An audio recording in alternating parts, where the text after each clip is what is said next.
Please take your seats. School is now in session. Welcome to Homeschooled Podcast. Homeschool. The Homeschool Podcast. Why? Because he was homeschooled. It's time to document the journey. Welcome back to Homeschool Podcast. Oh shit, guess who's back? It's me. I'm back from Dubai and shit, everybody. I missed you guys. I hope you missed me too. It's great to see you. I look like a mess. I know. It's been crazy. I'm over here with my yellow Cobra Kai shirt against my red background. I look like fucking ketchup and mustard and shit. I just did a workout. I'm all sweaty. It's been crazy. I've been back for a couple days, and I'm just trying to get back on the right time zone. And so I'm now finally back into it, waking up early, doing my workout, and finally having a time to squeeze in a podcast. So I really did miss you guys, and I hope you missed me too. So I just wanted to check in with everybody. We're going to talk a little bit about my trip. It was great. First of all, thank you to everybody who came out to the shows in Dubai, including the Dubai Comedy Festival. It was a lot of fun. It was a crazy 2 weeks. I was homesick like fucking crazy, you guys. You wouldn't believe it. It's weird. It's different being that far from home, from everything that you know. And we'll talk about that in a second. But just really, really quick, I'd like to remind everybody about my next upcoming shows. I am going to be in Salt Lake City, Utah for one night only. So make sure that you get tickets to see that because it's only for one night. And I would love to see you guys. It's your opportunity to come out and catch me perform live, and I'd love to meet you. So please come out. I'm bringing my buddy with me, Les Jennings. He's been on the podcast a bunch. He's the guy we always talk about bodybuilding and stuff like that, and he's a great actor, but he's also a phenomenal comedian.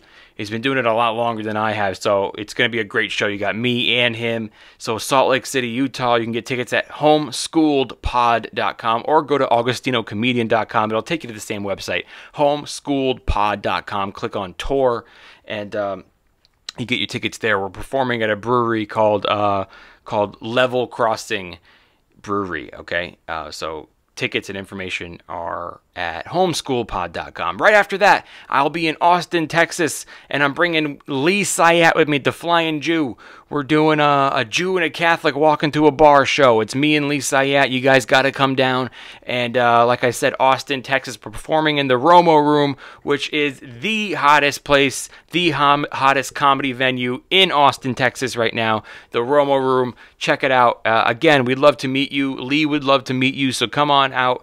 Tickets are also available at homeschoolpod.com. Click on tour, and that's where you get the tickets for to see me and Lee Syatt in the Romo Room. All right, guys, so now let's go backwards and talk about my last gig. Only going to harp on it a little bit just because it's a big deal, It's a big deal. I'm in the middle of filming a documentary right now, which I don't think I've told you guys about yet.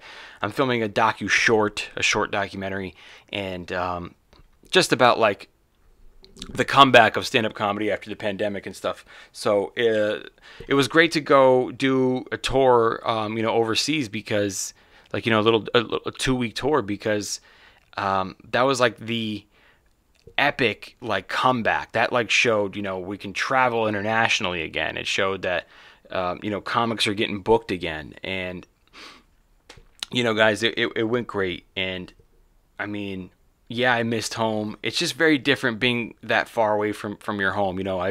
I've been on the road before for like a week at a time, but this is the longest, 2 weeks. It really starts to hit you after a while. I think if it was domestically, if I was gone for 2 weeks and it was within the country, it wouldn't be so bad. I mean, sure, I'd miss my wife, I'd miss my dog, I'd miss my home, but it's just something about being, in a completely different time zone. When I was waking up, my wife was going to sleep, and when I was doing a show, she was just waking up. I'm about to go on stage, and it was just really different. It really felt alone. Fortunately, I work with a couple of great comics that the venue booked to 2 other comics, and one of them was George. I'll be fucked if I could pronounce his last name, but on Instagram he's Greek comedian, the Greek comedian. Really funny dude. And then the other guy was Ari Matti, who's a comedian from Estonia. He's big in Estonia. It normally does comedy in Estonian, but Hadn't done comedy in English in a long time, so that was super interesting as well. But just great dudes, we had a lot of fun, fucking ball busts, and it was like, it's like wherever you go, comedians always kind of have a little click. Like, listen, guys, we're here for 2 weeks. We all got to get along. We bust each other's balls, and it's all love and playful, and it's just great. I know a lot of comedians listen to this podcast are up and coming or aspiring comics. So, it really is true. Like, being a comic is the best way to travel anywhere. If you were going to go on vacation, anywhere you go, like any city or any place in the world that you decide to go on vacation, you can go and you'll have a good time, and you can hire a tour guide, which I don't even know if there's too many of those around anymore. You can do a lot of things. You can Google everything, MapQuest and Google Maps, and Travelocity, who has the best reviews, what do you want to do in this city? But nothing really is quite like when you travel somewhere as a comedian or a performer. You're really, really plugged in a way that a tourist wouldn't be. You're shown the best of everything. You have buddies with you along the way. You're told like the little tricks to avoid, and don't go there, it's cheaper and stuff like that. It's the stuff that they normally scam the tourists with. So it's truly a blessing to be able to go anywhere, to be able to travel the world because I'm a comic, and that's something I've been able to do. But the shows went great. It was wonderful to perform in front of a packed crowd. I mean, guys, packed crowd. They're under the impression that they're social distancing over there. They're not social distancing compared to the States, because they kept telling me, like, oh, I wish you could have been here when we were really at full capacity. I'm like, this isn't at full capacity. But I was telling them, like, this is a blessing for me to be able to do it. So I was happy to be there, and, just being a part of the festival and hanging out there, and, hung out with Tony Woods and Will Sylvince and, a couple other comics. And then our shows that I headlined were phenomenal. They're really dope. And, I met cool people. I will tell you that it was a great experience to perform for an international crowd, to kind of, see what's different. And I think the question I got the most, like, I did a lot of interviews over there. You do radio, and or I do the news and stuff. And what they would ask you, what everybody asked you, is like, what do you have to change? Like, do you think you're gonna have to change your set at all to perform in another country? Now, I didn't really think I would have to. I just thought that I would have to maybe change some references or change certain words that wouldn't work there. And that's exactly what happened. We're all human beings at the end of the day. Like, no matter what race you are, what sex you are, like, we're all human beings. And a lot of the things that I talk about, any human being can really relate to it. The only things that I ended up changing was certain references to certain words, or if I normally, like, I have a bit where I reference Brad Pitt, and like I said it the first night, and people didn't really, not everybody got it. And I asked afterward, does everybody know who Brad Pitt is? And they were like, not really, which I was extremely surprised at, which I guess maybe the older generation knows who he is, but the newer generation in that country is not like they know every single Brad Pitt movie, So it didn't really, like, only half the crowd got it. And then I changed it the next night to Arnold Schwarzenegger, which, like, also kind of worked for the joke, which everybody, I needed another really in shape buff dude, and I just changed it to Arnold Schwarzenegger, which everybody knows who that is. So then, all of a sudden I have 100% of the crowd. Things like that. Like, the first night I did my joke about, I have a bit right now about during the pandemic when you went into a supermarket and they have arrows on the ground that show you which direction to walk. I do a little bit about that, and I did it on the first night, and they didn't really click with me, and they didn't really have that there. They didn't do that. They got the little stickers that say, like, you stand here and you stand there, but as far as, like, what direction to walk at the supermarket, they didn't really have it. Let's see, what else was there? Oh, I do another bit where the punchline is kind of like, we're at a Starbucks that's in a supermarket, and out there they don't have Starbucks in supermarkets. They have Starbucks, but they're not in the grocery store like we do it in the States. But I mean, they're very, it's not, everybody's like, oh my God, you're going over there, like, it's a Muslim country, nobody speaks English, stuff like that. Guys, it was fine. Like, I was told that 70% of those audiences were usually Brits, and now it's like gone down to like 30%, and the rest is mixed because there's so many different people from other places that go there. And so the audience is pretty mixed. And, a couple of times you had locals, which were, a woman in a burqa, and the men in the whole little gown and stuff. And it was a little intimidating the first time I saw it. If any of you guys know me, I don't like to brand myself a dirty comedian, but I have things that would be considered dirty. Like, I never like to put labels on me. Like, I'm not a dirty comedian. I'm going to tell the joke the best way that it's meant to be told. And sometimes I'm going to talk about whatever I think is interesting. And half my stuff has nothing to do with anything dirty, and the other half does. But anyway, when I was doing some of that dirtier stuff, I was a little uncomfortable the first time I saw, like a woman in a burqa next to her dude. And I was just like, and I definitely like watered down some stuff, or my heart wasn't in it. I didn't commit. I was like a little, not confident with it. And, with the whole, like, the audiences are not going to get it, or they're going to be different, or maybe they don't have this. Maybe they're not that, open here. And you know what, guys, to tell you the truth, if there's any performing artists out there that can take anything away from this, if one day you go perform in a country you're not used to, that stuff is all in your head. Honestly, that stuff is all in your head. By the time, I got the first 2 shows out of the way, I forgot all about it. I was like, these people want to have a good time. They can relate to these things, and they really did. They really did relate to the thing. Plus, everybody comes from somewhere else there, and I was seeing, a woman next to her husband, and the woman's wearing the whole burqa. She's got the the thing over her head. You can only see her eyes, like everything's covered except the eyes. And I'm doing a dick joke, and you see her slapping her leg and moving her head back and forth. I was like, oh shit, like they like this stuff too. They're fucking laughing at it. Like, don't judge a book by its cover. It just goes to show you, So once I kind of got that all out of my head, 2 shows in, it was like, everything else from there was the only thing you're ever going to have to change is maybe local references or something that they didn't have there. Like I got other bits about being divorced, and I thought like, oh, they're Muslim here. Maybe they don't believe in divorce, or they won't get that stuff. And you know what? Everybody in Dubai is there because they divorced somebody and then moved there to marry someone rich. So they know about divorce. So it was great. It was a great learning experience, like I said, to what to change for international crowds and what not to, and what to overcome. And the things I had to overcome were just in my head. They were just my own fears of like, oh, this is a really strict religious, and I don't want to talk about it. You know what? They knew who I was when they booked me. They called my tour, the comedy club is called the Laughter Factory. They called specifically my tour the Nasty Show, which I don't know if they always call it that, but I feel like it's because they knew who I was and I wanted to let people know what they're coming to see. So they called it the Nasty Show, and you know what? We gave them what they wanted. Like, the shows were sold out, and the comedy club bookers were telling me that they haven't had so many Americans in the 20 years that they've been performing there. They haven't had so many Americans come out to a show, and it was because they heard that I was in town. They wanted to see an LA comedian, and it was called the Nasty Show.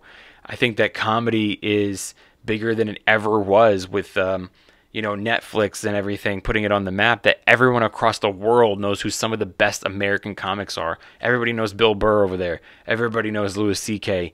Everybody knows Patrice O'Neal. Like, it's crazy how educated the world is on stand-up comedy now. And people know that American comedians are the best. Like, just simply the best out there. And they came out to the show. And I know they were happy. I know they were happy. Like I said, first 2 performances are me getting used to what can I say, what can I not say.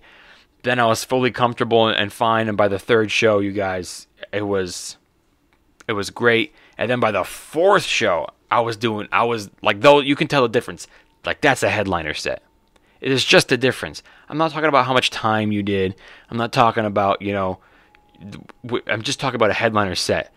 Timing, performance, rhythm, audience response, caring for the crowd in the right way, ending on something ending the show the way a headliner ends a show.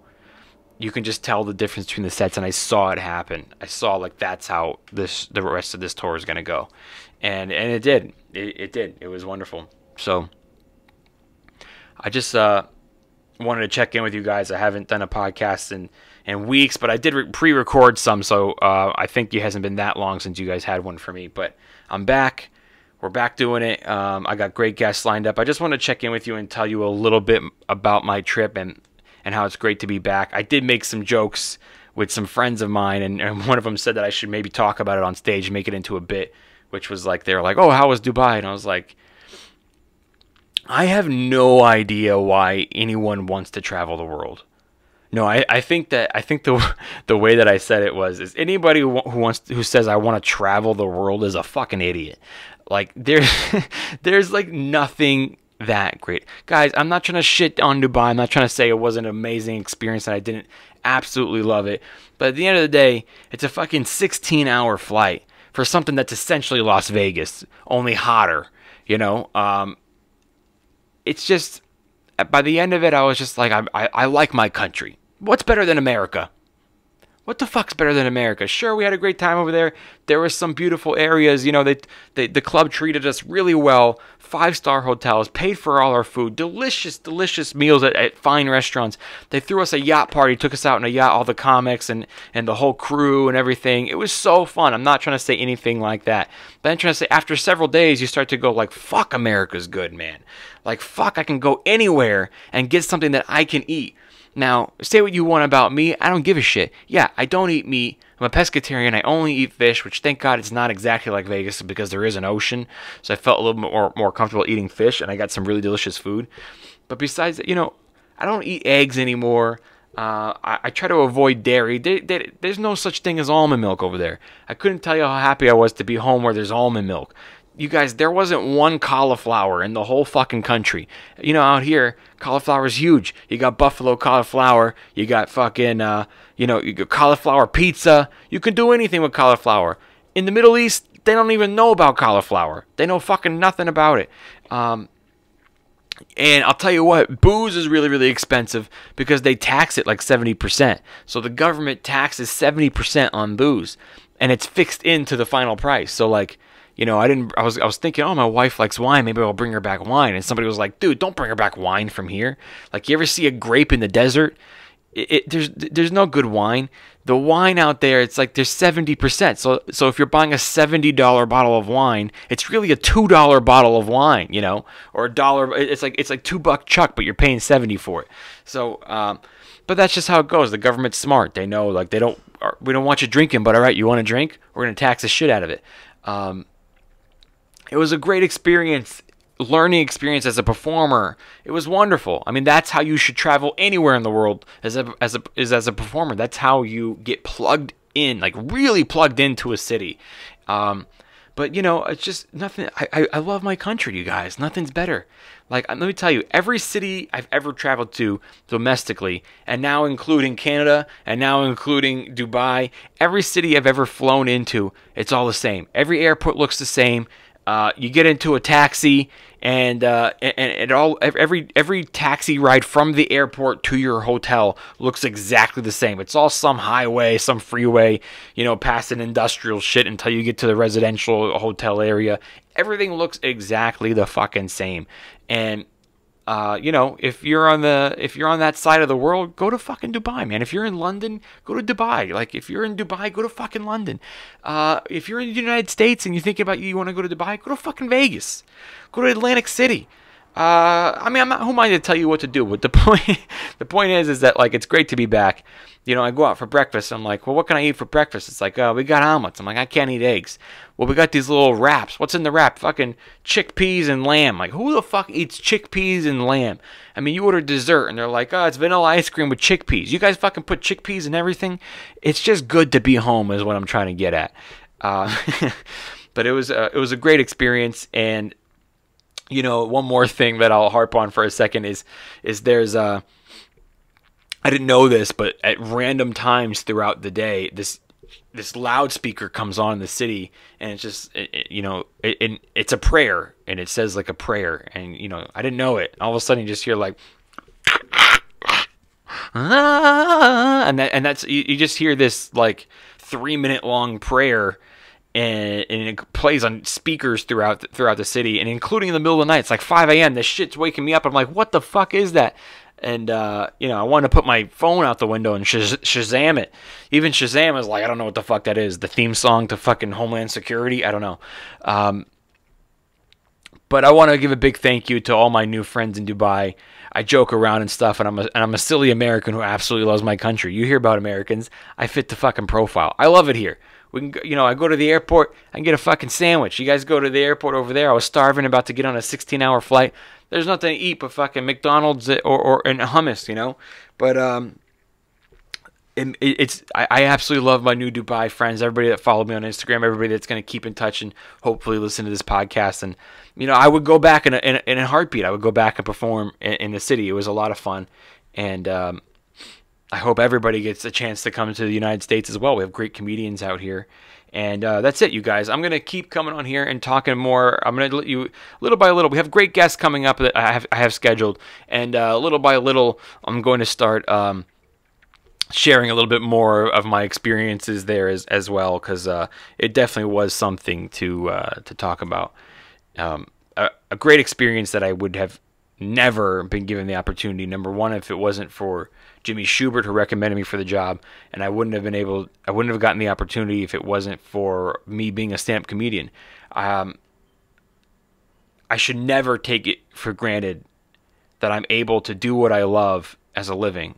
I'm able to follow my dream. You should be able to do what you love regardless of if you make a living from it. Regardless. If something makes you happy, if something is your dream to do this or accomplish something and you're doing it, it's a miracle. Forget about money. But I make a living doing it, and I get to travel the world doing it. And it's an amazing thing, and I'm truly grateful to the friends that have given me any opportunity I've ever had. I'm truly grateful for my hard work, which if I didn't have it, and my friends wouldn't have given me what they give me. And that goes for the talent, which I've gotten only from, God, and from growing better, from practice, and never giving up and keeping going. And I wouldn't get it without this blessing of of being able to follow my dreams. So that's it, everybody. Keep that in mind. Money or not, any day you wake up and you're doing something that makes you happy, it's a fucking great day. And if you're doing some rare opportunity that you may never get to do again, that's even better. Just fucking, life's short, and it's a lot of fun, and I'm glad I do it, and I do it again. One of my shows had the owner of the London Comedy Store, and he really dug me. So the plan is for me to go back to Dubai next year, and on the same trip on the way back or on the way there, I'll do the London gig. So I'll do two, make it worth my while to go. And that's it, everybody. I'm coming to your town next, Salt Lake City, Utah. Make sure you guys get tickets. We got package deals. Tickets are not that expensive, but if you come with 2 people, you save more money. If you come with 4 people, you save more money. If you come with 6 people, you save more money. There's package deals, so whatever fits you best. Go to homeschoolpod.com, click on tour. Come see what the hype is all about. I'll fucking rock your world. I'm getting better and stronger as a performing comedian, and there's nowhere to go but up. Okay, you guys, so I hope to see you there. It's at Level Crossing Brewery, and that's in Salt Lake City, Utah. And get tickets at homeschoolpod.com. And Austin, Texas, you're the weekend after, I'm coming to Austin, Texas. So I'll be at the Romo Room, which is the hottest new comedy venue in Austin, Texas, which is saying a lot considering all the comedians that moved there and started rooms and shit like that. There's so much comedy in Austin, Texas right now. So for me to say the Romo Room is like the hottest room, books the best comics. It's the best room that's set up for comedy, ran by guys who know comedy because they are comics. It's the best, you guys. And you're going to get to see me and Lee Syatt, which is not someone that you can see every single day in Austin, Texas. So make sure you get tickets at homeschoolpod.com to see me and the Flying Jew in Austin, Texas. August 11th and 12th. That's Friday and Saturday. I can't wait to see you guys there. Homeschoolpod.com. Click on tour. While you're there, pick up a t-shirt. We have awesome Homeschool Podcast t-shirts like the Ex-President's logo, the Document the Journey logo, and of course the Only Love Can Save the World logo. It's awesome. I would love to see you guys come out to one of the shows already rocking your t-shirt. It fucking brings so much joy to my heart, and I really appreciate you guys and your patience with me while I was gone. I appreciate you continuing to support the Homeschool Podcast. Don't forget to Only Love Can Save the World. I'll see you out on the road. I'm Agostino Zoida. This is Homeschool Podcast. Peace. Homeschool Podcast. Homeschool. The Homeschool Podcast. Why? Because he was homeschooled. I don't want to do that. Okay. I don't want to do that at all.